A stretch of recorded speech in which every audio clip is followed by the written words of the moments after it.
Hello viewers, স্বাগত এজেশন YouTube চ্যানেলের আরেকটি নতুন ভিডিওতে। আমরা সাধারণত ডিএসএলআর ক্যামেরা কী জন্য কিনি? ব্যাকগ্রাউন্ডটা ব্লার পাবো বা সিনেম্যাটিক একটা লুক আসবে, ভিডিও করলে ব্যাকগ্রাউন্ডটা ব্লার হবে, এর জন্য ডিএসএলআর ক্যামেরা কিনি। আর ব্যাকগ্রাউন্ডটা ব্লার করার জন্য কিন্তু আমরা অবশ্যই ২টা লেন্সের উপর নির্ভর করি। আপনারা কি জানেন যে ডিএসএলআর ক্যামেরা মূলত বডির উপর আমরা যখন একটা ডিএসএলআর ক্যামেরা নতুন কিনি, সাথে সাধারণত একটা কিট লেন্স থাকে। এই কিট লেন্স কিন্তু আমরা আশানুরূপ একটা ব্যাকগ্রাউন্ড ব্লার পাই না। এই ব্যাকগ্রাউন্ড ব্লার পাই না কারণ অনেক সময় ভাবি যে ক্যামেরার সমস্যা বা ক্যামেরার কোনো কিছু হয়েছে। মূল কথা হচ্ছে ক্যামেরার কোনো ম্যাটার না। বডি আপনার যেটাই হোক, 550D হোক, 600D হোক, 700D হোক, এটার উপর ব্যাকগ্রাউন্ড ব্লারটা কিন্তু কাজ করে না। ব্যাকগ্রাউন্ড ব্লার মূলত লেন্সের উপরে। আর ব্যাকগ্রাউন্ড ব্লার করে তোলা ছবি বা ভিডিও করার জন্য সবার আগে আমরা চয়েস করি ২টা লেন্স। একটা হচ্ছে প্রাইম লেন্স, একটা হচ্ছে জুম লেন্স। আর আজকের ভিডিওতে মূলত এটি একটি জুম লেন্স। সবাই হয়তোবা চেনেন। এটা হচ্ছে 55-250 একটা লেন্স, STM একটা লেন্স। প্রথমে এই লেন্সটার কথা বলবো। খুব কম বাজেটের মধ্যে এই লেন্সে কি ফিচার আছে, এই লেন্সে কি করতে পারবেন, কি করতে পারবেন না, এই লেন্সের খারাপ দিক, ভালো দিক সবকিছু বিস্তারিত আলোচনা করব এই ভিডিওতে। আর এই লেন্সটা মূলত ক্যাননের একটা এন্ট্রি লেভেলের জুম লেন্স। আর এই লেন্স দিয়ে কি হয় সবকিছু বিস্তারিত আলোচনা করব। তাহলে চলুন মূল ভিডিওতে এসে সবার আগে বলবো এটার ফিচার নিয়ে।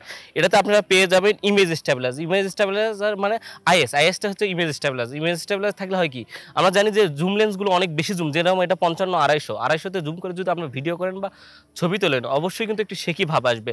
আমাকে অনেকেই প্রশ্ন করে, ভাই আমি একটা জুম লেন্স কিনছি, ছবি তুলি কিন্তু ব্যাকগ্রাউন্ডটা ব্লার পাই, কিন্তু ছবির শার্পনেস এবং ছবির কোয়ালিটি অতটা ভালো পাই না। এটা মূল কারণ কি জানেন? আপনারা যত ভালো করেই ছবি করেন, যারা বিশেষ করে এন্ট্রি লেভেলের যারা ক্যামেরা কেনেন, তারা হয়তো বা প্রথমে ক্যামেরা অতটা ভালোভাবে ধরতে পারে না বা ক্যামেরাটা স্টেবল করে ছবি তুলতে পারে না। এই জন্য ছবিটা শেকি আসে বা ছবিটা অতটা শার্পনেস ভালো আসে না। এই জন্য ইমেজ স্টেবিলাইজার বা আইএস দরকার। এটাতে কিন্তু আইএস পেয়ে যাবেন। এরপরের ফিচার হচ্ছে এটাতে কিন্তু এএফ এবং এমএফ দুই সুইচও পেয়ে যাবেন। মানে ম্যানুয়ালি ফোকাসে ছবি তুলতে পারবেন। আপনারা যদি ম্যানুয়ালি ফোকাসে ছবি তুলতে চান এমএফ দিয়ে তুলবেন, আর এএফ দিয়ে অটো ফোকাসেও ছবি তুলতে পারবেন। এরপরে এটার ওজন, এটা হাতে নিয়ে মোটামুটি হচ্ছে 300 থেকে 400 গ্রামের মতো এটার ওজন হয়ে যাবে। আর এটা কিন্তু ফুললি পলিকার্বনেটের তৈরি। পলিকার্বনেট প্লাস্টিক হইলেও কিন্তু কোয়ালিটি অত্যন্ত ভালো। আমি কোয়ালিটি নিয়ে হাতে নিয়ে বুঝতে পারছি। এই প্রাইসে এটা খুব প্রিমিয়াম কোয়ালিটির একটা লেন্স।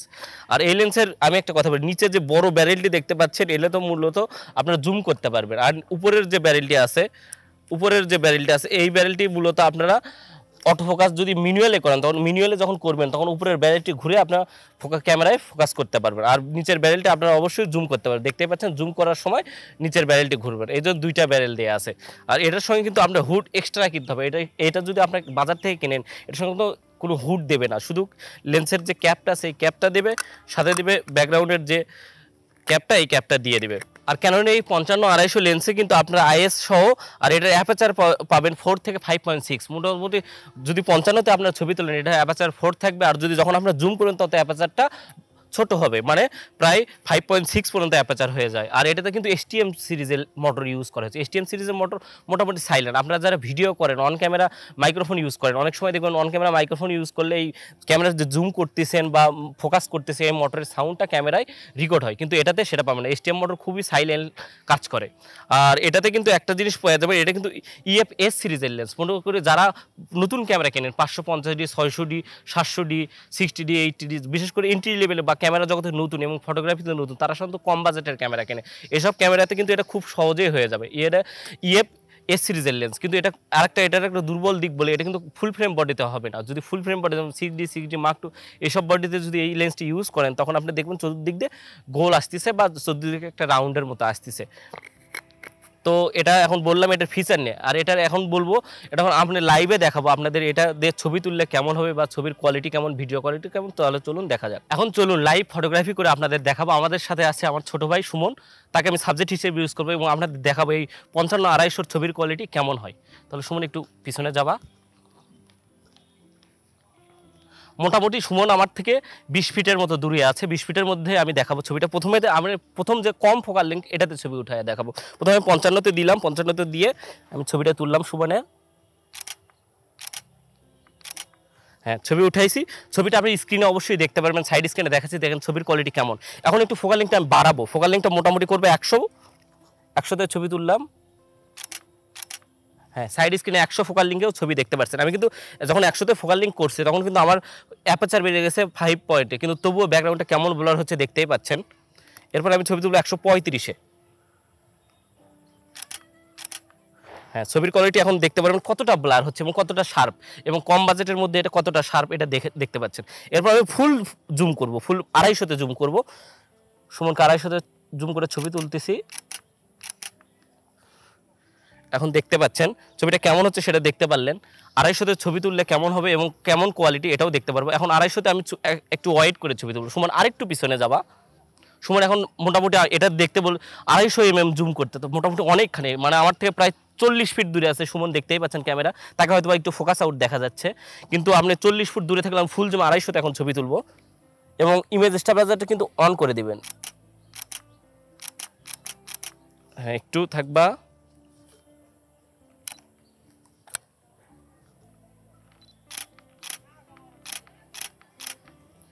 ছবির কোয়ালিটি আপনারা দেখতে পাচ্ছেন। ছবির কোয়ালিটি আমি সাইড স্ক্রিনে দেখে দেবো, যদিও এখন একদম বিকাল 5টা বাজে, মানে সূর্যের আলো নাই, এই অনুযায়ী আমি ছবির কোয়ালিটি আমি সাইড স্ক্রিনে দেখাচ্ছি।